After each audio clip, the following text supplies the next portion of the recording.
purposely keep myself dehydrated for this exact reason. That's a terrible idea. That's why. That is a horrible idea, and you might die at a young age. Yeah, I will. All right, let's. You ready to start recording? What's our name again? Oh yeah, no, we're the Supernaturally Bad Podcast. My name is Rob Fendley, and with us today we've got Michael Melgar and Casey No Name. Yeah, Casey wanted to opt out of using his last name because I guess he just doesn't like the concept of having a name. It really, it's just a sound that somebody makes when they need your attention. I mean, Casey, what does it even matter? The 500 milligrams of edibles you took is definitely coming through. Hey, I mean, to be clear though, that was 500 milligrams of edible. Was it Delta 8 though? Yeah. Or okay, so it wasn't like homegrown, like Californian, like. Oh no, it's totally legal stuff here in the great state of Georgia. Well, speaking of legal stuff here in the state of Georgia, before we get started, I do want to go ahead and also kind of kick us off with the topic of Delta 8 in Georgia. Bro, have you guys heard about the Madison County Police seizing $30,000 worth of Delta 8 from this guy's store and then having to return it because they didn't realize that it wasn't illegal? Jesus Christ! So they go and they mess with this man's entire like business. And they're like, no, it's Delta. It's THC. Your THC is illegal. And they take $30,000 of the product, and then they have to like turn around and return it because the police did not understand the law. I think you told me about that. I think you told me about that when it happened a couple of weeks ago, right? Yeah, and because I knew about that. Jesse. Yeah, I get all my news from Jesse though, because I don't keep up with the world. Most of the time, it's depressing or scary or both.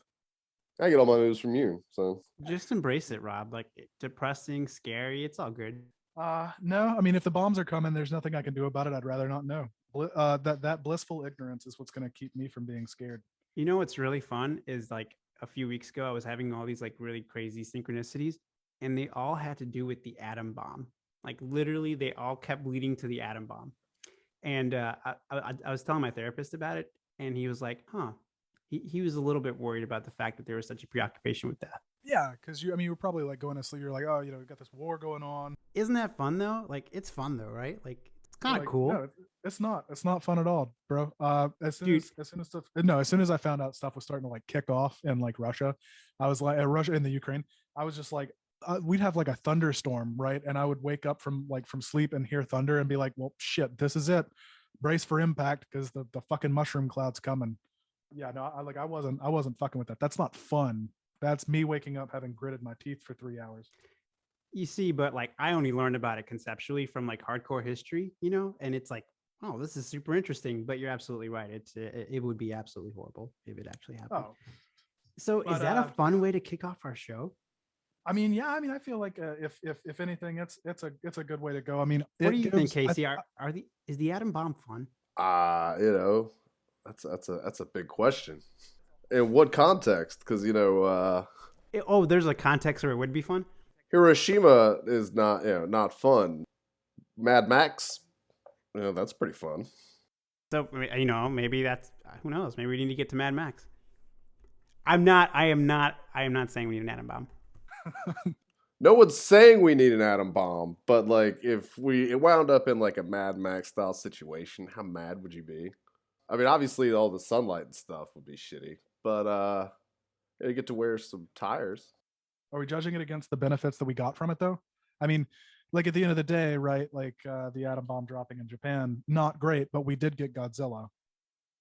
So far, our podcast has turned into like shitty hardcore history, and we have to find a way to bridge the gap between how terrible the atom bomb was and our topic for today.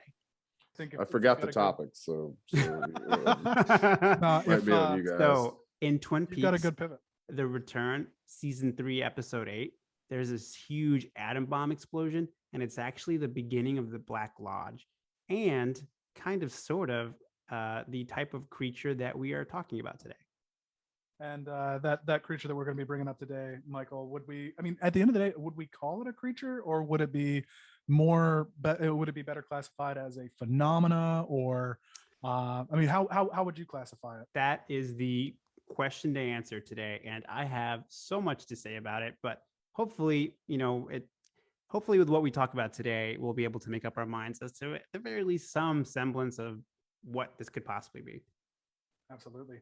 Well, I mean, what we're going to be talking about today is the Men in Black. Now, the Men in Black obviously is the Men in Black is obviously Will popular. Smith? Yeah, no, it's definitely, it's got some pop culture references. The most notable, obviously, being the Men in Black movies with Tommy Lee Jones and the man who lost his right to be at the Academy. And it's such a shame. it's only 10 years. And as Ricky Gervais said, he'll be Tommy back. Shalhoub? No, he'll be back in 6 with good behavior. And honestly, though, who the hell cares? Nobody cares. And that bald wife can go on. So yeah, no, we're going to be talking about the Men in Black in a different, frame of reference than the one that we saw in the Men in Black movies. Obviously, in the Men in Black movies, we were looking at more of a government agency. They were kind of tasked with keeping aliens secret, looking after the planet, and generally working as basically just interstellar like customs agents and Interpol, like intergalactic Interpol, I guess. But what we're going to be talking about today is the phenomena in history known as the Men in Black. Now, obviously, the term Men in Black is fairly generic. It's used for pretty much any unusual, threatening, or strangely behaved individual whose appearance on the scene can generally be likened or linked to UFO sightings. Yeah, so I just pulled this directly from Wikipedia. I thought they summarized it perfectly. I'm just going to read this off from the Wikipedia article Men in Black. The quote is, in popular culture and UFO conspiracy theories, men in black are supposed men dressed in black suits who claim to be quasi-government agents who harass, threaten, or sometimes even assassinate unidentified flying object witnesses to keep them quiet about what they have seen. The term is also frequently used to describe mysterious men working for unknown organizations as well as various branches of government allegedly tasked with protecting secrets or performing other strange activities. The Wikipedia article actually kind of throws some shade. They say the MIB supposedly appeared throughout different moments in history. Supposedly, allegedly, and I don't really like that they threw in UFO conspiracy theories. Like there's some truth in here. And you know what? This is a great time for me to put this out there. This is a topic that there's so much to say about it. Like we're like barely skimming the surface of what we're trying to cover today. But it's all going to sound silly and it's all going to sound really stupid. But I would just want to encourage, as we're going through this, suspend judgment for a little bit. Just imagine that your beloved grandmother, uncle, aunt, your mom, whomever it is that you respect and is a good friend, somebody, they had this Men in Black encounter. They saw something in the sky. They don't even know what it was, and then this freaky weird person shows up to their door and is just harassing them. So just put yourself in their shoes. I think we actually have something here to try to help our listeners kind of get in that frame of mindset. Casey, I think we want to do a quick thought exercise here with you, and we want to kind of reenact what a potential Men in Black encounter might look like. Rob and I are going to kind of set the scene, and we're going to ask questions. We're going to show up to your door, and we want you to respond to us like you just took 500 milligrams of edibles. You've just been chilling on your couch today. And then you hear this knock on the door. Do you have a Ring doorbell, Casey? No, I don't have a doorbell. Okay, so you just hear a knock at the door. And he doesn't have a door. So you hear a knock on the wall. You hear some sort of knock at the entrance of your home, and you look in the window and you just see these two strangers are there. You immediately notice that they're wearing black suits, neither of which fit. One of them has a suit that is way too short. It cuts off at the forearm when it should come up to the wrist. The other one is way too long. It's covering up half their hand. One of them is really tall. They have milk white skin. The other is short, about 5 feet or less, and has an olive complexion. Possibly looks a little Asian, although you can't really tell. Neither of them have eyebrows. They're both sporting unsettling smiles. They look forced. They look practiced. You see them kind of shuffling around up to your door, walking around as if they're possibly drunk. Their movement looks a little confused. And you notice that one of them has a large tape recorder, and they're holding a mic, but the device doesn't even appear to be on. There's no wires or anything that are connected. So they just seems like they're just holding this as a prop. All right, knock, knock. I'm high. I'm not sure if I heard a knock at the door or not. I'm not sure if I heard a knock at the door. So you might have to knock a little louder because I got the door shut. Knock, knock. Oh, okay. I think I heard something at the door. Let me go check. Walk, walk, walk. Open the door. Oh shit. This yeah, I like this. What do you guys want? Hello, my name is Apol. That's not a name. This is my partner. We are census workers. Does Casey No Name live here? I don't know. I think he moved before we moved in, about a month before we moved in. We moved in February, so I think he moved out around December. Why? Was that the Casey, the owner of a Zorro? I don't even know. Azara, what is that? Some kind of like MP3 player? We were informed that it was a feline companion of the Casey No Name who lived here. Now I can't say that we have a cat. We got a bird, but no cat. What is your mother's maiden name? Wow, what's that got to do with anything? What are you guys doing here? What's with these questions? What's going on? I don't understand. Who are you with? Please comply, or you may find there are unintended consequences. Unintended consequences. What is what? I don't know who you even represent, man. I'm going back inside. Listen, you guys need to get some help. Going back inside, unless you have some real questions. We've been told that the resident of this house does research on UFOs and cryptids. I don't know. What is I don't invest in that stuff, man. That dog coin, and What is your time? I'm not like. What do you mean? What is my time? Who's this guy? He pipes in every now and then. What if someone ordered you to stop researching? You know, say, why would they order me to stop researching? You know, what's the big deal? Who am I hurting? What am I gonna find out? All of a sudden, a car pulls up with no driver, and both men leave abruptly in a rush. No answers are given. Casey, Now- do you feel confused? Yeah, but I mean, if you saw my neighborhood, So are you saying this is a typical encounter in your neighborhood? I'm not saying it's typical, but I guess it wouldn't be unsurprising. I don't know why driverless cars. Is that a thing? Is that something? Is so like? Are these questions they actually ask? Are these real questions that they've been asked? So actually that brings us into kind of the first big thing to talk about with regard to the tactics that you see with the Men in Black, at least historically. Michael, do you want to elaborate a little bit more on the technique that they generally use? Yeah. So Casey, there were several questions that we pulled from direct MIB encounters, MIB being Men in Black, and there's questions that they ask, like that. One of them, what is your time? They mention that, like, hey, we know that you have children, and like, how old are they? They have all this like weird personal information that they want to ask about. There's one account where one of the Men in Black are literally named Apol.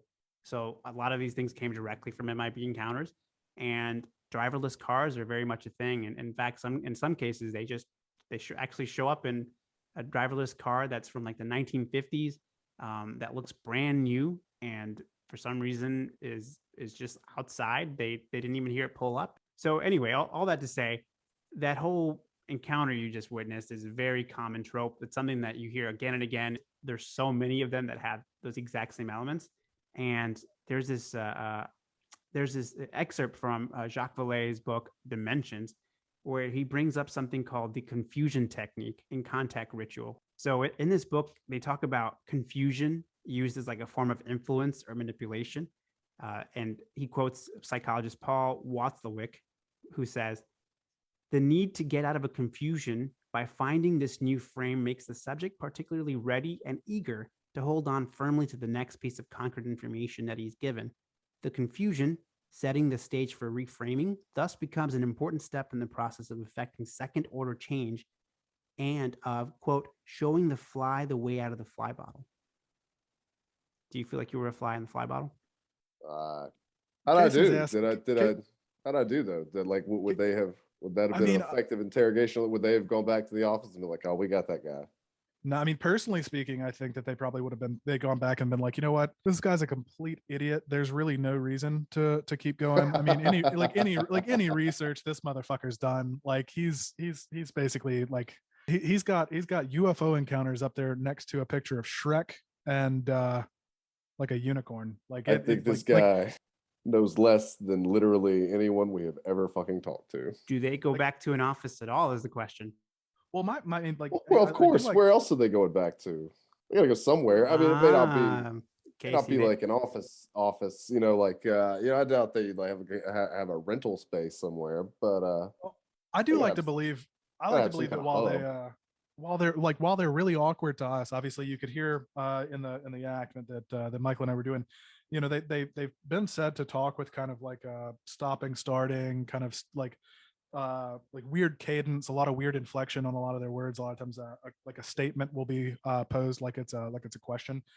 And so one of the things that I like to believe is that when they do, recede, or if they recede, even if they recede into a state of, I wouldn't say a state of non-existence, but a state of non-corporeal existence, like if they leave our plane, I still like to believe that they probably would like fade back into that, start talking to each other and be like, that guy was a fuck off. Like we wasted our time coming to Honeysuckle for this shit, but they just sound like that to each other. You know, and what's funny though is that there's actually some pretty reliable sources about how, for some reason, they actually visit people who are not in the spotlight. Like, you would expect, we like the most popular, what would you guys say is the most popular UFO encounter? Like Roswell, right? Something like that. Yeah, at least here in the U.S. And you would expect that, if there are men in black who are supposed like, these like agents who are trying to cover up any sort of like UFO activity, you would expect them to show up to these really big cases, but it's actually the opposite. They'll show up for like the most random, like someone will say, like there's recorded accounts of like someone just seeing something that they thought was a star, but then it moved around a little bit funny. Then all of a sudden, the very next day, these people show up to their place of work and they're asking all these weird questions. And people even say that they feel almost like unnaturally gravitated towards like providing them with responses. It's almost like they feel like they feel like they're providing responses like without their consent. They kind of just feel like they're almost like in a trance state talking to them. Well, with that in mind, you've talked about how they act and what they postulated on what they might do when they're not around. But I mean, Men in Black have got a pretty illustrious history, don't they? Yeah, so we're going to skip around a lot on. There's so much information here that we're going to have to come back to at some point in time. Like I'm about to talk, for example, about John Keel's Mothman Prophecies. We could do an entire episode on just that book alone. There's so much there. But the modern take on the Men in Black was popularized by John Keel's Mothman Prophecies. Some people might know it from the movie, but the book is an entirely different story, and it's actually very little to do with the supposed Mothman. It's actually more to do with like these weird encounters people were having in Point Pleasant, West Virginia. But from that book, the Mothman Prophecies, comes the story of Woodrow Derenberger and his encounter with a man who called themselves Indrid Cold. And you're going to hear that name a lot because it's become a big part of modern UFO lore. He later became known as the Smiling Man. Was Woodrow Derenberger the character that was being played by Richard Gerbil in the Ass Gear, or was that an amalgamation? Because as I understand it, that book the movie is kind of just like a mishmash of all the stories that are told in that book, right? Yeah, it's a fun movie. They kind of deviate a lot from the book, and I mean the book is actually more of like a collection of like different accounts and stuff that John Keel was collecting while going through this town. He considered himself like a ufologist, and so he went to this town and visited, and was like talking to all these people who had seen the Mothman, or who had like strange phone calls, or who have had strange men show up. But in the movie, Richard Gere actually plays John Klein, who I think is like their version of John Keel. I was going to say, it's a sexy version of John Keel, because John Keel actually looks more like he he just kind of looks like the dude who you might find at, I don't know, like a sub shop somewhere, like getting a big ass sandwich, and he does not look at all like Richard Gere. Well, Richard Gere looks pretty good to a lot of people. I think he was 1995's Sexiest Man Alive. And then not long after that, he was just admonished in the gerbil ownership community for some illicit behavior regarding those gerbils. So that is true fact. Look it up. I don't know enough. Guess about we're that. never gonna have him on as a guest. Never. If I don't we think did, he it would only. Way to blow that, Rob.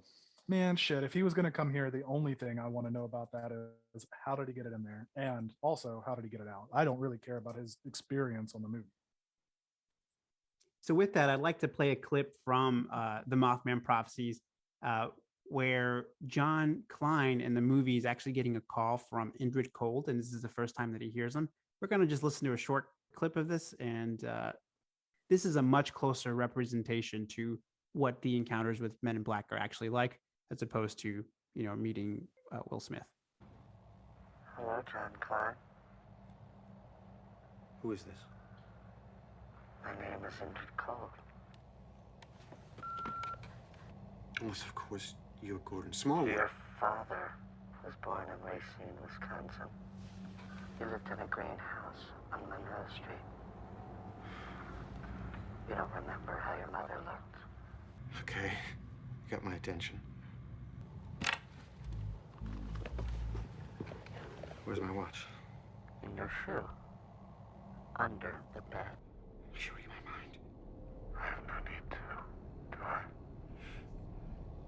What do you look like? It depends on who's looking. My favorite part of that whole thing is when Indrid Cold says, "It depends on who's looking." With regard to that, I mean, is that to say that we believe that Indrid Cold takes Indrid Cold rather takes a completely different look altogether? Because obviously the question's pretty vague, right? It's like, what do you look like, right? Like not, what hair color do you have or whatever. So is it possible, right, that someone seeing Indrid Cold that is not, Richard Gere would see Indrid Cold as, something like the Mothman or something like Something like Casey. I think that I do believe that that other people have in the past likened their the appearance of something like Indrid Cold, at least, to angelic visits and things like that as well. What you're seeing there is someone's perception of Indrid Cold is oftentimes being very much influenced by that person's psyche, right? Like, obviously I'm not going to see an angel, right? But if you're a more religious person, you might see that. If you're a more superstitious person, you might see the Mothman. But if you're a more rational person, it seems to me that you're more likely going to just see him as a man in a suit with a very smiley face. I think the guy's just being an asshole. You think Indrid Cold is just man. an asshole? Yeah, man. I'd have hung up the phone. What do you look like? Well, what a weird question to ask. First of all the things you asked. Oh, you think John Klein was being an asshole? Oh no, they both are being assholes because like John Klein's, oh yeah. First of all, you got to play the game with these people. You don't tell them, oh, you have my attention. Absolutely not. You see what I did when they came to the door? What did I tell them? I don't know who this Casey guy is. Okay. This character hasn't lived here in months. I don't know, Casey, but it did seem like you were more suggestible after that encounter. You were, and to be fair, especially with regard to the clip we got here, I mean, he does put Indrid Cold through a bit more of a test than just asking him what he looks like. Before that, he does ask him to essentially just tell him where a watch is. He takes off a watch and he puts it in his shoe and he puts it under the bed, and then he's like, "Where's my watch?" And Indrid Cold is like, "It's in your shoe under the bed," or something to that effect. He also, Indrid Cold, seems to know an awful lot about Richard Gere's character. I mean, he knows when he's born or when he was born, what he did. So they're definitely that doesn't seem all that impressive to me. That doesn't seem at all impressive that you can. Well, it seems like it should. I'll be honest with you, Casey. I think maybe you're playing a little bit more cavalier here, because nobody who isn't willing to give their last name would not be freaked out by someone walking up and saying, I know when you were born, I know what your father does for a living, I know what your mother does, and I know what you did right before you went to bed last night. I know the last thing you laughed at or something like that. So I do think all of the Cavalier might fall away pretty quick if you were faced with someone who could truly almost omnipotently see what you were doing. And I will say that there is some semblance of truth in that story, because there's actually a story in one of Jacques Vallée's books, The Edge of Reality, where these three guys out, like I want to say they're like out in Wisconsin, like they were out there hunting in the remote wilderness, and they see this UFO. And of course, like their first instinct, they see these people like getting out of it. They kind of look short. And when they see them, they like one of them literally shoots at one of the guys, at one of the people that they just saw come out of it. And they just hear back in response, "What'd you do that for?" And so they ran, and they're freaked out, like, what the hell did we just see? And the very next day, they each got a visit at their workplace, even though they were out in the middle of the wilderness. They hadn't talked to anyone about it. They just assumed that maybe it was like the Air Force, and maybe they had seen like some secret tech or something like that. But they showed up. They knew exactly where they were working, and they knew all this information about them. Why was their first instinct to just start blasting these little men? That's a fantastic question. Of course, like was it in America? I mean, yeah, that was in, you it was in if, Wisconsin, if I remember correctly. If their argument is that they thought they were seeing like Air Force technology or whatever, then they also just openly admitted to like cracking a shot off at a couple of really tiny servicemen. They're out there in the woods. They don't have a whole lot of respect. Yeah, they were just really freaked out. And actually, there's more to that story. We should come back and cover that a bit more. I would imagine that hunters are the most patriotic people. Well, the guy who shot them, actually, he mentioned he felt compelled to do so. Like it wasn't even like, it felt like it was this unnatural thing that he was just compelled to do. He had no interest in shooting at them. So the aliens that landed on the ship, they come off the ship, these little guys, and they see these hunters, and they compel the hunters to shoot at them, but then yell back, "Hey, what'd you do that for?" In plain English as well, by the way, which is interesting to note, because plain English. Always interesting to see that for some reason. See, I feel like aliens speak perfect English. Like Dick Cheney should have used this excuse. What happened? I felt compelled. I can't tell you. But then the aliens were shocked when the guy shot at them. See, that doesn't like none of that tracks. Something's adding up. I don't think the guy felt compelled. I believe that they saw aliens and stuff, but I think these dudes were out in the woods, probably had a couple of beers, confined deer or squirrel or whatever. 500 milligrams of Delta 8. Who knows? I'll tell you what, it wouldn't make me want to shoot no alien. Yeah, these guys, they had a couple Miller Lights. It's been Miller time for a little while, and they see this alien ship come down, and they think, I'm gonna bag an alien, get on the front page of New York Times or whatever it's called. They take a shot at it, alien reflects it with its mind power, and the alien's like, hey man, see, they could have delayed the whole like alien human first contact. They could have delayed that because these drunk assholes decided to shoot them. So yeah, we're getting ahead of ourselves, because we're not even talking about aliens today, just like the supposed, I guess, guardians of alien UFO activity. So actually, the harbingers. It's like they're like the Silver Surfers of UFOs. Well, actually, no. I guess Silver Surfer would come after, but still. Yeah, the Silver Surfer was technically Galactus's herald, so he would come before Galactus. Right, absolutely. Well, with that in mind, though, I mean, Men in Black, they've been because we know Silver Surfer is based 100% in fact. Yeah, absolutely. So Men in Black, obviously been around for a while, but I think we've got here the first recorded instance of a Men in Black. What would you call it, Michael? Would it be? Yeah, one of the first, like, I guess, encounters in modern UFO history. So this story revolves around someone named Harold Dahl. This is in Washington State. This happened on June 27th of 1947. And 1947. Yep. So it's June of 47. Can we set the stage a little bit? Get some. You get what's 47? What was playing in the background back then? Some fucking jazz. Guys are walking around with their pants pulled up way high, flipping coins. Great style. Just imagine the entire opening of Vast of Night. That's all you need to imagine, and then and then remind yourself to wake up. All I right. like so that we're in movie. I still stand by 1947. that. So yeah, we're in Hey, 1947. This is from 1947, Washington article- State. an article from history.com written by Justin Sableach, the UFO sightings that launched Men in Black mythology. As the story goes, Harold Dahl was on a conservation mission on Puget Island. God damn it. That wasn't to mess you up. That was so That was that in perfect. editing That you would hear that me was go perfect. and then be like, oh, that's where we need to cut. I would I'm love sorry it if that just freaked you out, became- Michael. I No, it probably was should perfect. probably should give you a heads up. Let's just make that the sound. Eh.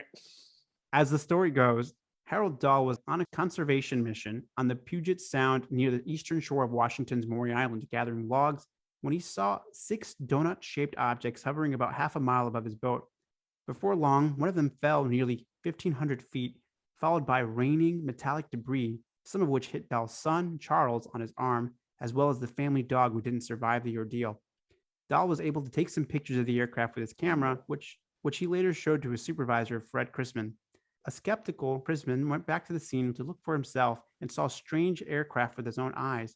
The following morning, Dahl was visited by a man in a black suit. They end up at a local diner where the man was able to recount an extraordinary detail what Dahl had just experienced. He said, quote, "What I have said is proof to you that I know a great deal more about this experience of yours than you will want to believe," the man said. Dahl was told not to speak of the incident, and if he did, quote, bad things would happen. So that's always what they say, though.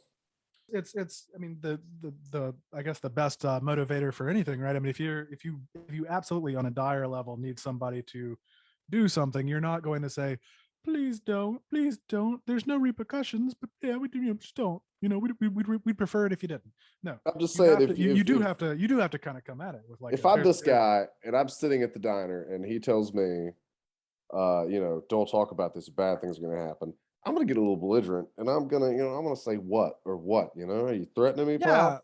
Versus if this guy says the same thing, but he's like, if you don't say anything at all, and then I'm going to give you enough beer for the rest of your life, then I'm going to be like, well, let's talk about this. All right, I'm a little more receptive now. Can we get the man a cup of coffee? All right. Well, I'm gonna pose you something real quick.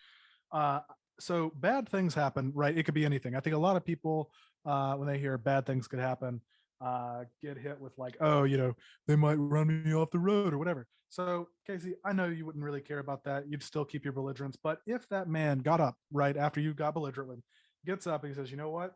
It is entirely your decision. But we've very much enjoyed keeping an eye on your cat. And then you get home and Zero's still there. He's still having a good time. He's still, he's chilling, he's rolled out, laid out, wants you to pet him, whatever. You get up, you keep researching your UFO stuff. They told you not to, but you keep fucking doing it. And you wake up the next day and your cat is gone. Not like gone like, oh, he's dead. He's gone like you get no closure. That is what they're talking about when they say, oh, something bad might happen. You have to imagine that is the greatest motivator that anything could give anything. Bad things could happen, can be anything, right? It's not always that they're just, they're not always going to come at you like mob. They're not going to come at you like mob leg breakers, right? They might take your cat. You might wake up tomorrow and not know where you are. You might wake up on a train in Mexico with no memory of how you got there and absolutely no way to get home. You have no idea what they're going to do to you. And that's why it's best to just be like, you know what? I ain't fucking with it. How did they know that? You don't think there's any way I could get them to kind of sweeten the pot a little bit? You know what? I think that's like believing that because Freddy Krueger can talk, you could stop him from cutting your guts out in your dreams. You couldn't. It's nice to believe, but you couldn't. If the man's gonna get dressed up and come meet me for breakfast, I feel like he's receptive to negotiations. Well, we never even talked about who was paying for breakfast. He might not have bought you shit. He might have left you with the bill. But all beats light. All we know about the Men in Black's diet is that they, for some reason, they in some cases they've drank straight up bleach, and in other cases they've asked for salt, just straight up salt. Yeah, there are in pop culture is one that I frequently like to reference is if you ever go back and watch the show Fringe, They've got a group of people called the Observers, and if you watch in that, they don't have much of a sense of taste. So they will, like, one orders like a roast beef sandwich with like 11 jalapenos and dumps an entire thing of pepper onto the sandwich before eating it. So lots of weird mythos there. But with regard to that story, obviously that was in 1947. But Men in Black may have actually been with us, for a lot longer. There have been a lot of times in other cultures, in the ancient religion of Wicca, or just witchcraft in general. A man in black is actually someone who holds a prominent symbolic meaning. So, in many rites of witchcraft, a member of the coven dresses in black to represent the Men in Black. Just an example here from the case book on Men in Black by Jim Keith. On April 16th of 1948, the peasant Bartolomea Galiza appeared Of before 1648, right? Oh shit, 1648, not 1948. I was thinking we were just going from one year to the other, but no, we're back at 1648. So, Do we have any reference as to what the heck was going on in 1648? Where was this? So it was in Italy in 1648. So Casey, what what's regale us with happening? what the world looked like in Italy in 1648? Oh, Catholic. All right. So Bartolomea Galiza appeared before the Holy Office in Italy to admit acts of witchcraft, confessing that she had attended a sabbat where she had observed the devil in the shape of a ram, who then transformed himself into a fine gentleman with a large plumed hat, wholly dressed in black velvet, with long sleeves, also made of velvet. Which one would assume, if it's made of velvet, the sleeves would probably also, especially in 1648 when they still believed that you couldn't wear two different types of clothing. Like that it couldn't be two different kinds of cloth. Man, the Men in Black really have a lot of style, because it just They got that's not pizzazz. cool, man. I want to wear that. I want to sleep in velvet, but I don't know. You should have seen the shit the two guys I talked to earlier were wearing. So, beyond that, though, we also have in fairy lore of the Celtic countries, there are also lots of tales that have the Men in Black. In fact, part of the fairy belief includes fairies who are the size of normal men, who walk around almost unnoticed among humans, except for their black clothing. So just like their smaller counterparts, they are said to be great mischief makers. For some reason, this is something that's a big part of UFO lore. Like, we're going to have to come back and do an episode at some point on like Jacques Vallée's book, Passport to Magonia, because he does a pretty good job laying out potential evidence of like how much of like fairy lore comes from, really, if you get it from the scope of modern UFO lore, it pretty much sounds the same. Like, there's abductions that happen, UFO rings that are left behind whenever like a craft was just chilling on their grass. There's a lot of stuff there that is really interesting, and for some reason goes back and includes Men in Black even way back then. Men in Black are also seen throughout Asian cultures. Part of the Oriental belief in the King of the World brings up Men in Black. You can find that in China, Tibet, India. And with regard to that, they believe that there is an underground city where the King of the World runs everything. And he does this by sending spies and minions to the surface. So they dress in black robes, black suits, and of course their countenances are very Oriental. I've never been a big fan of using the word Oriental. Obviously, this is Asian Oriental or ancient Oriental, Asian Oriental. Stop being racist, Rob. I'm doing my best, but it does, I think, bear mentioning that earlier when we were talking about how many of the different Men in Black are said to look Asian was actually part of what they bring in just historical descriptions. They'll either report people who have like milk white skin and have no eyebrows, or they'll report like short, what they can only describe as like Asian looking men. And it's not just out in Asia. In the Middle East, they're said to move around deserts in black robes and headdresses. All of the Middle Eastern versions, they're known as liars, hoaxers, kidnappers. They might, in some cases, have claimed to be from Agartha, which is the underground city, or from a far-off kingdom, or even a distant star-like system like the Pleiades.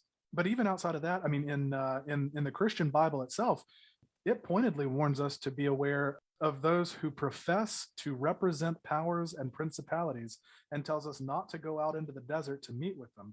So we've got ancient Christianity, Middle Eastern beliefs, Oriental beliefs, Celtic, as well as, I guess, our Wicca or witchcraft kind of beliefs. So they go back pretty far. Obviously, 1947. I would go so far as to say, my guess would be that we started getting all these because we started having a much better system for cataloging and recording these instances. And also, just society was fucked back then. Like, could you imagine you have a man in black or men in black who show up at your house and they question you for hours on end. They're really fucking weird. And you try to tell anybody in town in 1603, right? Or 1648, they're going to string you up. They're going to say, this person's crazy. They're causing problems. It's time to get rid of them. We're going to burn them, or we're going to, throw them in the river, all that kind of shit. So, I think that we start to see a lot more instances of men in black in the 40s and later, because it became, it became less of an issue to report that. Rob, I want to read one more story from Casebook and the Men in Black. It's a really short one. It's one of my favorites because it just sounds so fucking metal. It's again from Casebook on the Men in Black by Jim Keith, and the story goes: in 1603, in southern France, a young man confessed to having kidnapped and eaten a child. He claimed he had been ordered to do Hold on. Kidnapping and what?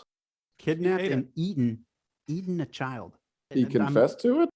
He claimed he had been ordered to do so by a person known as the Lord of the Forest, to whom he was a bondslave. He described him as being a tall, dark man who only wore black and rode a black stallion. Yeah, a likely story from a known child eater. Oh, so you're just attacking the credibility of this child eater. Yeah, I feel like we sort of have to call his credibility into question. If he's confessed to eating kids. Now, at the same time, though, what's the guy got to lie for? Because if he's already going around, repping, owning that rep that, hey, I go around eating kids. I guess it's not crazy to think that he's not lying about that other shit. Because what's he gonna lie for? He's already said he ate kids. Yeah, he's a self-purported kidnapper and child eater. What's he got to lie for? Lying is it's like robbing a liquor store after you burn it down. And if it is a kidnapping be implied though with the child eating? I don't know. I guess if you did bring your fork and knife and just ate them in their bedroom, unless maybe the child could have consented to it, maybe the kid's just like, "Yo, eat me." Oh well, then no case. So obviously, we've got a lot of different cases all throughout history, ancient and even more modern. We have two bigger stories to kind of dive into, and from there we're gonna take a step back, assess and just kind of see where we end up on this. And for anybody listening, after we finish, definitely want to hear what you guys got to say about it and where you fall. This is in my opinion when like Men in Black start to get weird. So we were talking earlier about the story on Maury Island. That's a very stereotypical story. Like that's something that you hear over and over again. I kind of skipped over this a little bit, but there's actually two books that if you're interested in reading more about just like some of the modern histories on Men in Black, there's Gray Barker's book, They Knew Too Much About Flying Saucers. It's like one of the first times that you start to hear about Men in Black in modern history. There's also Albert Bender's Flying Saucers and Three Men. Those are seminal reads for the introduction to the mythology of the Men in Black. And those are very much kind of like as I mentioned earlier, the Maury Island story. But what we're about to get into is like when the Men in Black start to get weirder. But this is the thing that I think interests me the most, because it sort of feels like if you watch Twin Peaks, it feels like a scene in the Black Lodge or something. It's like it's all very much symbolic. It seems like people are talking to you and nothing but like metaphors and analogies. And this is a story about Dr. Herbert Hopkins. This is a case that happened on September 11th of 1976. Casey, what was going on in 1976? 1976, man. Yeah, Bruce Springsteen playing on the radio. Born to Run. Gerald Ford was running against Jimmy Carter, I believe, in 1976. So you had the presidential election, you had the gas crisis. A lot going on back in 76. Well, Casey's got info on 76, but I can tell you something about September 11th. September 11th, 1976? Oh, just September 11th, my guy. Okay, we're going to skip that one. We're not going to come back to that one. So, Dr. Herbert Hopkins, September 11th, 1976, quote, Hopkins, a general practitioner who lived in Orchard Beach, Maine, had experience in the field of hypnosis and had then recently subjected to regression therapy an alleged alien abductee named David Stevens. On the night in question, Hopkins was home alone when the telephone rang. On the other end was someone claiming to represent the New Jersey UFO Research Organization, who wished to speak with the doctor about the Stevens case. Hopkins did not know it at the time, but there was no New Jersey UFO Research Organization. He invited the man over, however. This in itself was very curious and totally illogical, Hopkins later realized, as he did not even think to ask the man's name. Because it was already after 8 p.m. and the skies were dark, after hanging up the telephone, Hopkins went to the door and turned on the outside light to provide his visitor with some illumination when he finally arrived.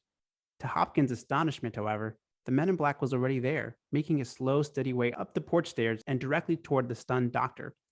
Oddly, there was no parked car in sight, and Hopkins knew there was no telephone booth close by from where the man could have conceivably gotten to his residence with such a mystifying speed. Hopkins opened the door wide and let the man in. The identity of the man did not become any clearer when he entered the Hopkins residence. Perhaps it was the unsettling appearance of the caller that helped ensure Hopkins totally forgot to secure a name. The man's clothes and Homburg hat were utterly black. His suede gloves were gray, and his skin was deathly white. His body was skinny in the extreme, as was evidenced by the fact that the man's wrinkle-free suit was way too large for his sickly-looking skeletal frame. When the man sat down, Hopkins could see that he was totally devoid of any hair on his head. He lacked both eyebrows and eyelashes. The man's bright red, extremely thin lips stood out dramatically. The family's dog barked furiously as the man came into the living room, then put its tail between its legs and raced off in the safety of a nearby closet, where it remained for the duration of the mystery man's visit. The man in black was seemingly unfazed by the frightened hound. He began questioning Hopkins about his work on the alien abduction experience of David Stevens. Even the mode of questioning struck Hopkins as strange. The man had no detectable accent, was entirely unemotional and monotone, and seemed robotic in his physical appearance and mannerisms. Strangest of all, as he listened carefully to Hopkins, the man in black placed the back of his fingers to his lips. Hopkins noted with amazement that the gray gloves on the man was wearing quickly became stained red. The unusual character was wearing bright and red lipstick. The man in black informed Hopkins that there were 2 coins on Hopkins' pocket, which was correct, and asked him to remove one. Hopkins complied and held the coin, a shiny new penny, in the palm of his hand. The MIB told Hopkins to watch the coin closely. After a few moments, the coin took on a silvery appearance and appeared to be going out of focus. It then began to fade and eventually disappeared altogether. The MIB informed Hopkins that the coin would never be seen on this plane again. He then inquired as to whether Hopkins was familiar with the alleged UFO abductee, Barney Hill. Hopkins replied that he had heard of Hill, but was under the impression that he had died in the not-too-distant past. The men in black informed Hopkins that was correct. Barney didn't have a heart, said the MIB, just like you no longer have a coin. It should be noted that Barney Hill actually died of a cerebral hemorrhage. The MIB then gently suggested that Hopkins destroy any material he had related to the UFO case. Damn. What was it a quarter? Was a quarter what he lost? He lost a quarter? Said it was a penny, right? Yeah, he said it was a penny. Yeah, see, if it'd been a quarter, then like Yes. it would have been on. Like that's a whole. That's 25 cents, man. That's too much money to be just disappearing like that. I mean, if it's a penny, this man in black has just raised the value of the dollar. That's all he's done. You could have asked me to go outside and get a small rock. You didn't have to start making my money disappear.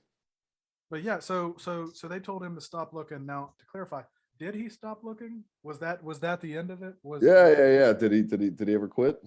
See, that's a great question. Is that, we were talking earlier about all the supposed dangers, right, that you're in if you don't stop your research. And in most cases, almost no one really stops their research. They might publicly stop talking about it, but they might even feel scared. But there's not any recorded instances, at least that I'm aware of, where something actually happened to the UFO witness or someone who's related to this whole topic. That hurts your credibility over time, doesn't it?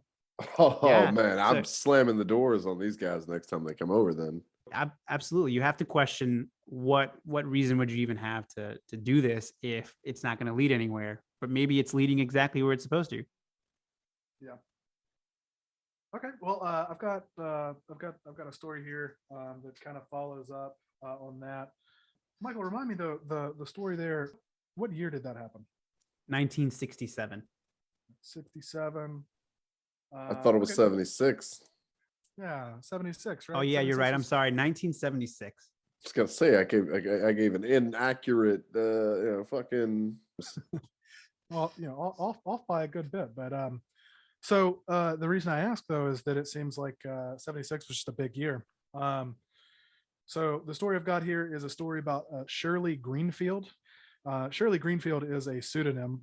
The book that I got this out of, the woman doing the research was not able to get her to sign off on giving her real name. However, much like Casey. Exactly. Who knows what but secrets I might have?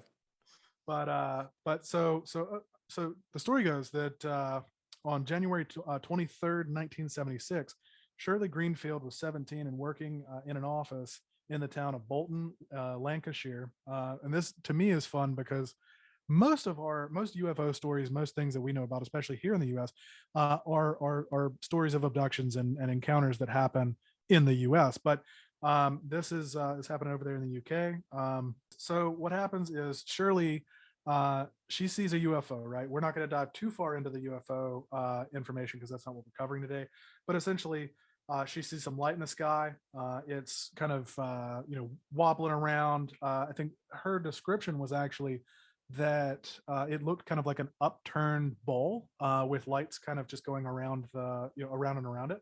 The big thing, though, to bear in mind with regard to this UFO is that it eventually ended up basically hovering directly above Shirley. So she reported, as this thing was hovering above her, that she could feel a pressure, a force kind of like pushing her to the ground. And even crazier was that she felt her teeth start to resonate, to vibrate. And it was everything she could do to just sort of stay up, to stay upright, stay on her feet. She sees this happen. She goes home. She tries to forget about it. But the next day, she starts to notice that, she's got incredibly bad pain. Her health starts to decline. What's worse, nobody fucking believes her. She goes home and basically, at 17, you try to tell somebody you saw a UFO and people are going to immediately be like, well, it's hormones. Hormones did it. This crazy girl, she didn't see anything. So nobody really believes her. Her parents are the only ones who kind of show any real concern about it, and largely that's because they start to see her health decline at such a rapid rate. She started feeling a pain in her mouth. She assumed it was from whatever that resonating feeling was, but eventually, it got so bad that she was laid up in bed. She couldn't go anywhere, so she goes to see a doctor. Now, when they get there, they inspect her mouth and realize that all of the fillings in her mouth have crumbled into dust, or at least in the top part of her mouth, they've crumbled. In the bottom part of her mouth, the fillings have actually embedded themselves into her gums. So they have to take a lot of time to fix her mouth, get all that sorted out. Not to interrupt, but like, could that have just been from her just being British and having British teeth? Austin Powers did make me think about that. I was like, maybe she has shitty teeth, but if anything, yeah. But if she had like fillings, right, I have to assume she went to the trouble of trying to get them fixed. Austin Powers never really gave the impression that he wanted to do anything about it. I assume fillings, especially in 76, would have been a bit more expensive to have done. Probably 100 shillings. 100 shillings for a set of fillings. So after all this with the doctor, her parents, they think, okay, it's gonna, we're gonna let this go. They're still a little bit worried about her, but they're thinking the worst is behind them.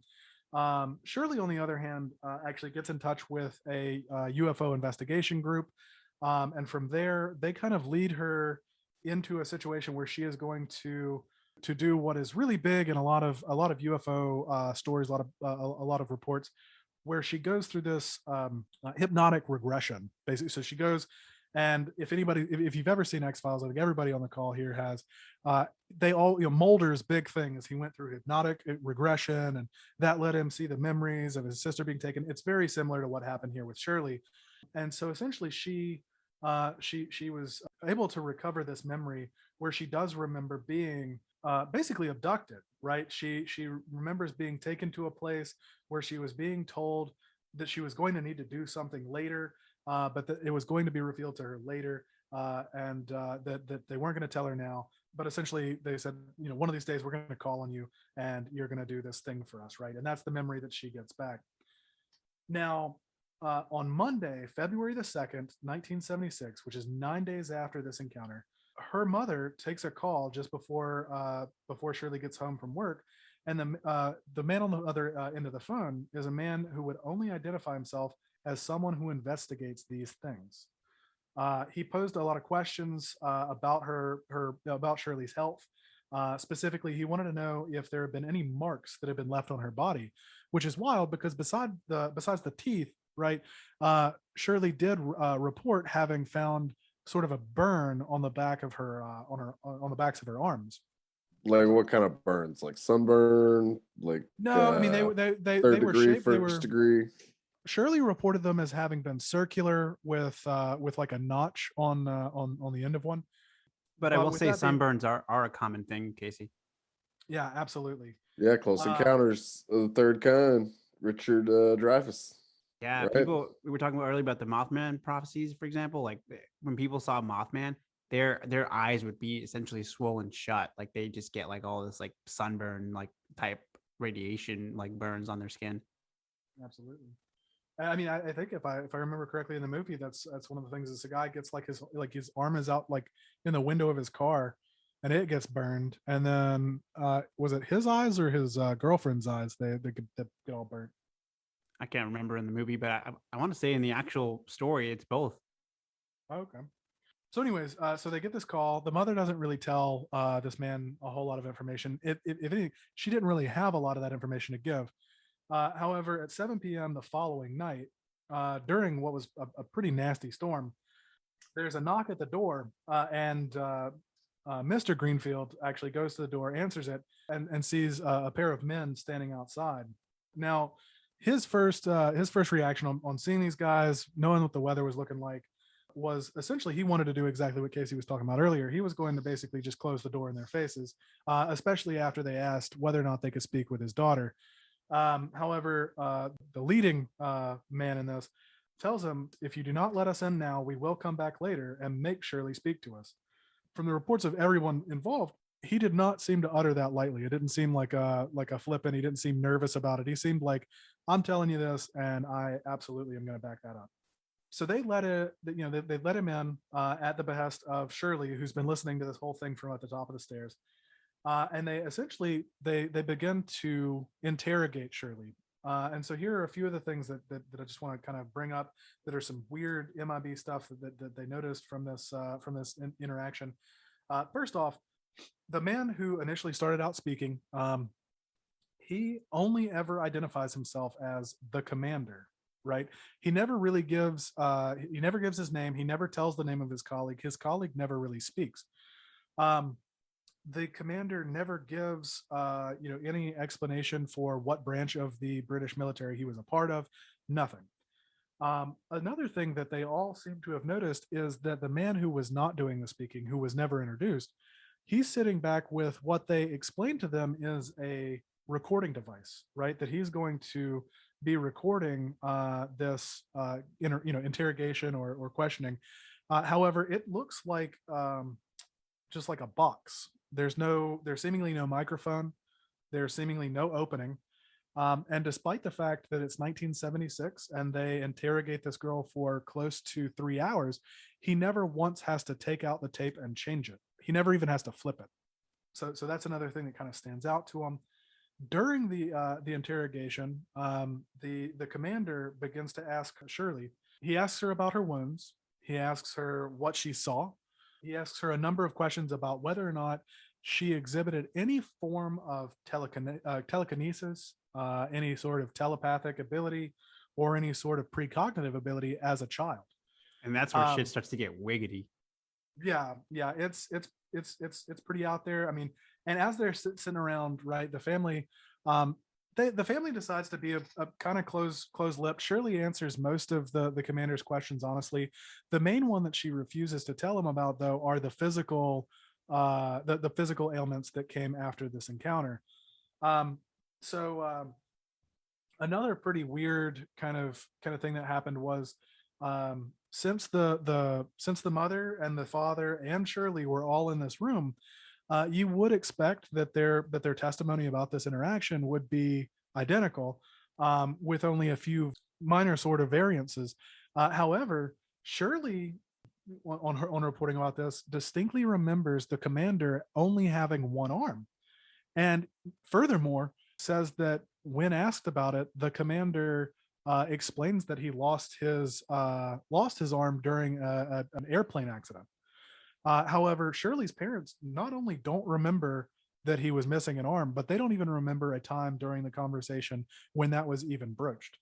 So that's a pretty wild thing, just kind of a discrepancy. after all this, after this interrogation, they finally, they get everything they think they're going to get out of her. They pack up and they leave. So after this happens, about a week goes by, and the commander gives another call. And at this point, Shirley picks up the phone, and because of the fact that it's been long enough now that her burns, and obviously she's seen a doctor, because of the fact that these ailments have kind of been taken care of, she decides it's no use lying to this guy again. What's he going to do? He's not going to come back and look at half a scar. So after telling him that she did exhibit some discomfort, some injuries, the commander actually seems relieved by this information. And he also thanks her for clearing it up, and then promptly hangs up the phone, and he is never heard from again. Never calls. Nobody else comes to check in on him. But another just sort of crazy thing that happens is later, right? Shirley doesn't give up on doing the regression therapy. And during a later regression session, she actually starts to talk about something. And the quote she actually has is, "I don't understand why he's talking to me twice." Now, this is while they are having her regress and remember the instance of this interrogation. And she essentially gives gives the information that the memory she got back from this regression was that they were having two separate conversations. That yes, the commander was asking her about what she'd experienced. He was asking her about her childhood. He was asking about her injuries and things like that. But he was also probing inside of her mind telepathically, and they were essentially having two separate conversations at the exact same time. Now, I know earlier, right? I touched on the fact that he did ask whether or not she had exhibited any kind of precognitive or telekinetic or telepathic abilities as a child.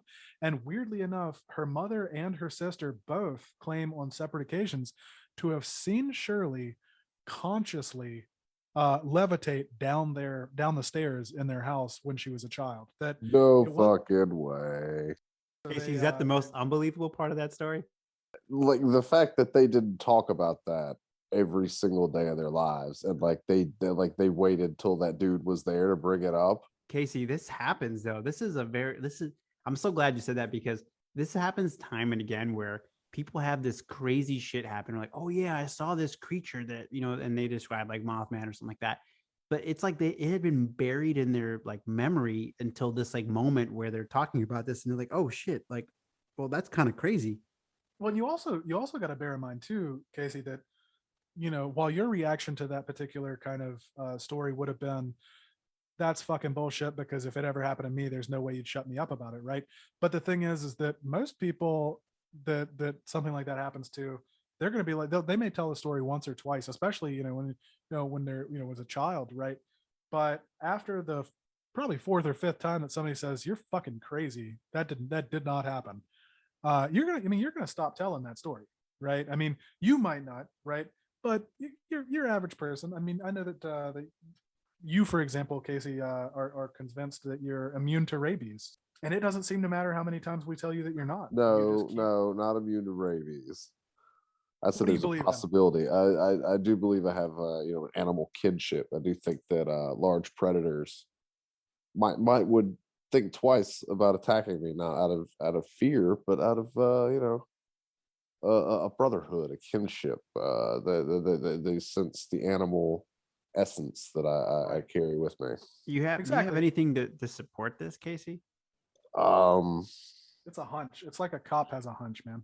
I made eye contact with a gorilla for 30 seconds through some glass at a zoo one time. That was other than that, no, I have nothing to back that up. Just a gut feeling. The gorilla wasn't like telepathically communicating to you or anything. No. Got Harambe.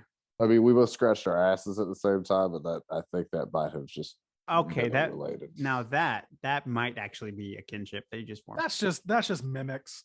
Anyways, so power suggestion. I guess everything that you just said, Casey, actually backs up what I was talking about, though. Very few people would be nearly as proud to say in their 30s that they believe that their kinship with animals is so high that a tiger would not maul them if dropped into a pit with them. So naturally you would be the outlier on whether or not, like, if you were known to have levitated down your stairs, you would tell everybody, right? But naturally, this family, especially London, a bunch of passive aggressive people who are being very mean to each other. They don't want to lose their standing in the community. They're not going to say every day. I would have had you introduce me as that, the guy that once levitated down a flight of steps. Yeah, exactly. So that story comes from The Truth Behind Men in Black, which is written by Jenny Randalls, published in August of 1997. It's a great book. I actually found myself getting just kind of lost in it, trying to, when I was doing my research for this. But it was pretty interesting stuff. So if you get a chance to read it, definitely give it a go. But And I just want to mention, Rob, like some of the more like wiggity details of some of these stories are actually kind of what for me lends it more credibility, because I keep talking about Jacques Vallée, but in so many of his books, like there's, or even just like the stuff that he's like made, that he was in a documentary called Witness to Another World, I think is what it's called, and there's this recurring theme of people who have like a UFO encounter, or they encounter beings or something, and then they like almost like secretly report, like they might develop some sort of relationship with Jacques Vallée, and they only tell him this sort of thing. Like they'll talk about like, hey, I'm communicate with animals. Like that's like the Witness to Another World. That's literally what the guy tells them. Like, hey, I understand what they're like, what these animals are thinking. Like, Oh my God. How do you sign up for that? Yeah, they develop like, they develop all these like weird sort of like kind of like mutant like powers. And there's actually like there's so many independent sources that touch on this that actually makes me believe that this is actually a like a legitimate part of this whole thing, even though it's like the strangest part of it. Right. Well, I think that kind of leads us into our last little bit here, is to really just kind of break down legitimacy of this. Based off what we've talked about and the stories we've got, and also I guess any knowledge you bring to the table, to just kind of go around and figure out where we stand on it. So I think honestly, I'd like to probably kick things off with Casey with regard to Men in Black, the phenomena, not Will Smith. I'd say that was a phenomena. What, Will Smith? The movie. It is a great movie. I do like the movie, but I kind of I wish we had gotten like a Christopher Nolan Men in Black movie. Well, let's also bear in mind that Men in Black started out as a comic series. We have a perfect Men in Black movie, and there's no reason to try and get lightning to strike twice there. So, with regard to the phenomena, as opposed to the movie sensation, Casey, what are your feelings on Men in Black? I'm not too worried about them. Do you think that they're real? Oh, sure, yeah. There's all sorts of weird and unexplained shit, and that many people can't be lying. I feel like it's just, I don't know about it going as far back as the Celts and stuff. That to me just sounded more like a poem about Celtic goths. But ultimately, yeah, I err on the side of I never want to have to meet one of these guys, because Jesus Christ, what a conversation that sounds like. So, and I just want to get this straight. You're telling me that your belief, or that your belief hinges more on the fact that a bunch of people in the 60s, 70s, or 40s through the 70s reported it, but the fact that there are reports of Men in Black throughout history, that's like fuck that. That's not a part of it. Well, I have an easier time believing that a guy in a black suit sat somebody down at a diner and told them to stop researching UFOs than a secret city of Asians that wear black clothing that control the world. Okay, so then that actually brings up another good point. Casey, do you believe that these are in any form or shape or form, that the Men in Black are extraterrestrial or anything like that? Or do you just think that they are a group of dudes in black suits that just walk around and tell you to stop looking up the wrong shit on your computer? Yeah, what do you think they are, Casey? A goddamn annoyance from the ones I interacted with. I'll tell you right now, if they're aliens trying to be humans, they're doing a bad job. If the robots trying to be humans, they're doing an even worse job. And if they're humans trying to be humans, well, then I have even less fucking patience for them. So that was a lot of ifs. That was a lot of ifs, Casey. But what, if you had to choose which side you lean to, what do you think that they are, as opposed to giving us an if they're this then this. Probably some kind of alien force or whatever has come through, and they've decided that the best way to get us to stop doing stuff is to try to do it in a way that we relate to. Yeah, but that sounds like it. Probably send some guy down. They're just like, who knows? Just get the first suit, go to Goodwill and get a black suit, and run down to their house and tell them to shred their files and all that shit. Throw them in the furnace or what have you. They're only going to do it for 40 years too. That's the other thing. They're like, you know what? Much like the Amish think tools were great in 1902. It's like the Men in Black are just like, you know what? Fuck it. The only people we need to visit is from like the 40s to the 70s. Anything after that, if you see a UFO, give a shit. Well, everybody had Super 8 cameras and shit. That's back then. And back in the day, you had to like carve stuff into big rock slabs and stuff, and you had to paint it on the side of a cave wall. UFO's long gone before you have a chance to get a picture of it. We were talking stories from like the 1600s. We weren't talking about caveman. They didn't have cameras. Some guy had to sit up with an easel and try to paint the UFO if they saw one back then. So of course the aliens weren't as worried about it back then. Those are some pretty trippy Dick and Harry's got one in his pocket. No UFO is going to sit for a portrait. Rob, what do you think it is? And actually, let me preface that. Do you think it's real? And what do you think it is? Yeah, I mean, I'm definitely open to the concept that it's real. I'd like to believe. I guess unfortunately, much like the X-Files thing, like I want to believe, right? I just don't. Yeah, but I don't have I don't have anything that's ever happened in my life that's made me think like, oh shit, like I've come really close. I mean, like they don't show up to look at my browser history, thank God. But I'm open to the concept that it could happen. But again, it's never happened to me, and it is to me. It's a little weird that they chose to stick with appearing for like a 40-year span of time.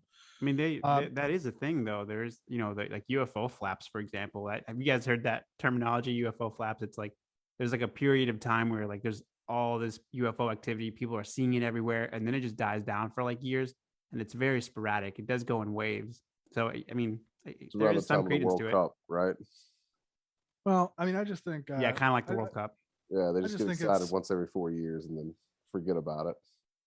I just think I think it's a little weird. It's like, you got 40 years. It's like, okay, we're gonna start showing up just as you got like cameras decent enough to take pictures of Bigfoot, but not decent enough to see like the fact that like I fucked my makeup up or I have acne today, right? Like if they showed up now, they couldn't get around because everybody's taking a picture or using their phone. They'd be on 16 different people's TikToks like the minute they showed up now. Like there'd be no like, live streaming like, that shit. Yeah, it'd be on. It'd be I'm here live with my boy Apol. Yeah, there's cameras and shit everywhere now. So it seems it would just become a meme. Like it would literally. I mean, we saw the Area 51 thing. Like as soon as that became an event, there was all these memes and like there was like pictures of aliens with like the LMAO thing. Will Smith would start slapping anyone that talked about their bald appearance. Keep Apple's name out your fucking mouth. But anyways, no, I do believe that they can be real. I have not seen them, but if I was to say like, if I was to say what I believe that they are, I would say more than likely that they are extraterrestrial or extra dimensional types of beings that kind of show up. I would say probably to shut shit down so that people don't. There's plenty of theories in my head at least about like why they would do that. One of which being that like if a UFO is traveling across dimensions, it would make sense that you would want to keep people uninterested so that people aren't standing in that exact spot and potentially pulled into another dimension the next time it comes and goes. You'd essentially want people to fuck off from that spot, right? But then just rope it off. Don't be a bunch of cagey assholes. You don't bring a bunch of attention to it. I mean, even put some cones up. Just put some cones up. No, I mean, even Skynet didn't send a Terminator back in the middle of a fucking arena. They sent it back in a fucking parking lot. I mean, there is something to be Well, said see, for there you go. We know, got structures. trying to use some discretion. We definitely have to like acknowledge the fact that if what they're really trying to do is hide UFO data, they're doing a terrible job at it. True enough. But I mean, if the goal is really just to warn you off of it, right? And especially, I mean, obviously, later on in another episode, we may get into the concept of aliens versus extra dimensional beings. But at the end of the day, if we're dealing with extra dimensional beings, right, you'd be dealing with something that's so far removed from what it is to be human, that their concept of the kind of logic we're talking about here might be pretty skewed. I mean, while we're sitting here saying, well, if you didn't want us to look at it, you shouldn't have said anything about it. They might be thinking that's the only way to do it, right? Like their logic could be completely different due to a completely different way of processing information. But anyways, so Michael, what's your take? Yeah, so I think the Men in Black are absolutely real. Like it's definitely there's something that people are absolutely coming into encounters with. I don't personally think it is what it appears to be. I think when you look at all these patterns, right, they're terrible at like doing what they're supposed to be doing. They do all this stuff really to confuse people. We were talking about the confusion technique earlier, and it seems like it's made to be that way by design. In my opinion, it's something that it's kind of like it's someone trying to set a scene for you, and you see this in a lot of UFO encounters as well, where it almost seems like they're trying to make you think that something is happening. And I know it sounds kind of like it sounds out there, but I really do think that it's real. Some of the bizarre like aspects of it, I think, are made that way to essentially like discredit people. And we were talking earlier about like how if they came, they were doing stuff like this today, they'd be on TikTok and all this stuff. But I think even the people that they appear them, who they come and visit, same as UFOs, I think that by design they are not coming to people who are on TikTok. They're coming to like Joe Schmo out in the middle of nowhere, right?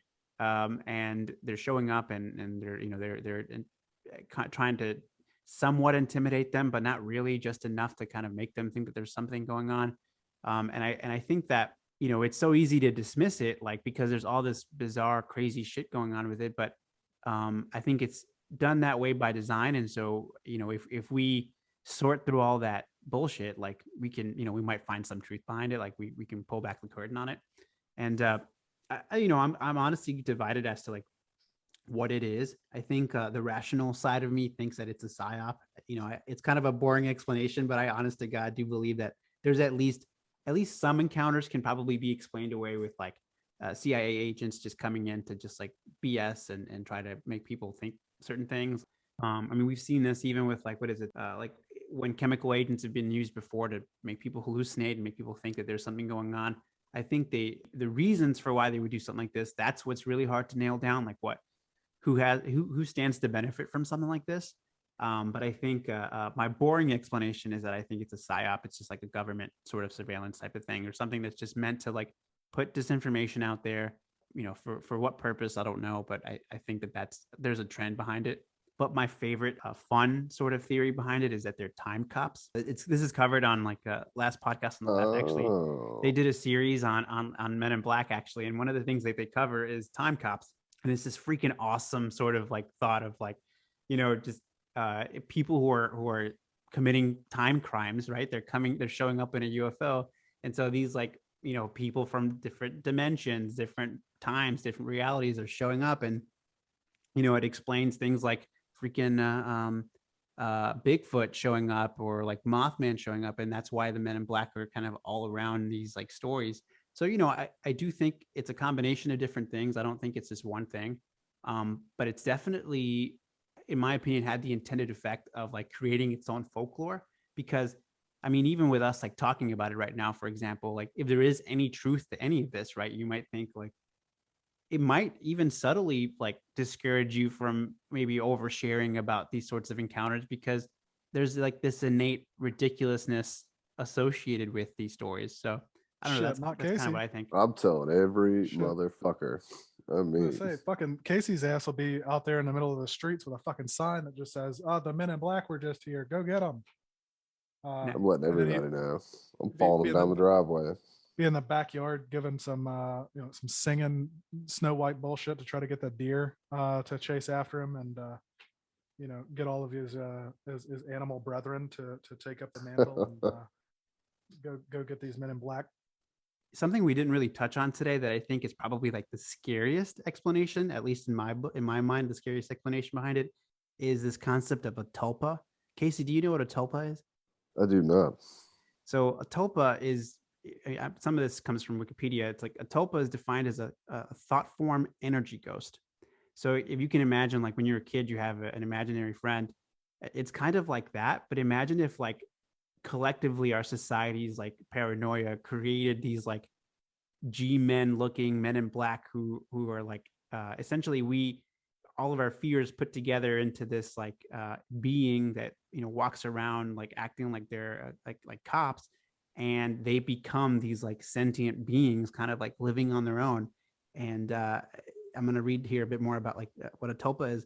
But a tulpa is a concept in theosophy, mysticism, and the paranormal of a being or object which is created through spiritual or mental powers. Modern practitioners use the term to refer to a type of willed, imagined being which practitioners consider to be sentient and relatively independent. Tulpas have thoughts, emotions, and personalities separate from their host. Tulpas can be created either with a collection of meditative techniques or accidentally when someone has an imaginary friend that persists later in life. And what's scary to me about this is that tulpas feed on high emotion. So whether it be love, anger, depression, etc., fear, what they need more than anything is something like fear, because it doesn't even have to come directly from the source of their creator. It's essentially something that it can now live independently because it's feeding off of this fear. So, essentially us being even relatively creeped out by like the Mothman Indrid Cold story, that's essentially keeping tulpas alive. Like if this is an actual thing like that, we've created thought form energy ghosts, this is something that has essentially happened already in our society. Well, I mean, I have news for you guys. I'm actually a tulpa. My dad was so scared of having kids that I'm the manifestation of all his Rob, I'm sorry, dude, you just have a bad dad. No, I embody all the fear of disappointment by being that disappointment, bros. So you're just a tulpa, yeah, just like your father. I'm a disappointment tulpa. I thrive off of not doing what is expected of me. Me too, Rob. I feel that, man. I'm with you. And nothing makes me happier. I'm not. I don't think that stuff happens. You don't. Oh, so you don't believe in tulpa? You believe in the Men in Black? Just no tulpas. You got to draw a line somewhere. Do you have to draw a line? Well, I do. But why are aliens any more believable than something like this? I don't know. You see the ships all the time, and they're hanging out, doing stuff. Crash all the time. They can't drive worth of shit. What if if a tulpa has its own feelings, its own emotions, its own thing? There's nothing to say a tulpa couldn't look like a person. You might see a tulpa like every day. Casey, you might be a tulpa. Oh wow, shit. And I think with that, it's a good time for us to put an end to our episode on Men in Black. Absolutely. So yeah, I mean, we don't feed the tulpas. Yeah. Don't feed them. Unless you're gonna feed me, by all means. Don't feed them after midnight. Don't open your doors. I think is the thing. Don't feed them after midnight, and don't get them wet. The gremlins. I may be talking about gremlins too. So you guys would have a gremlin, not a mogwai? Oh yeah, that's right. There's a difference, isn't there? There absolutely is. Yeah. See, I'm not that into gremlins. Yeah, well, you know what they say. Anytime you want to do something, end it on a high note. So thank anybody who's been listening. This has been the first episode of the Supernaturally Bad podcast, and this has been Rob Fendley, Michael Melgar, and Casey No Name. Casey, when are you going to reveal your last name? Is it going to be a big reveal later on down the road? 100th episode. Why the hell not? It's going to... I just feel like it's going to be a big disappointment. I stopped recording. Believe me. It'll be supernaturally bad. All right, guys.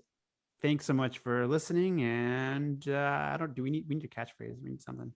Casey, catchphrase? Whammy, wham, wham, wazzle. Nuts to you, McGillicuddy. There you go. Thank you, guys. This has been the Supernaturally Bad Podcast. If you'd like to get in touch with us about a topic we should cover, or just reach out to chat, send us an email at thisherepodcast@gmail.com. Thanks so much for listening.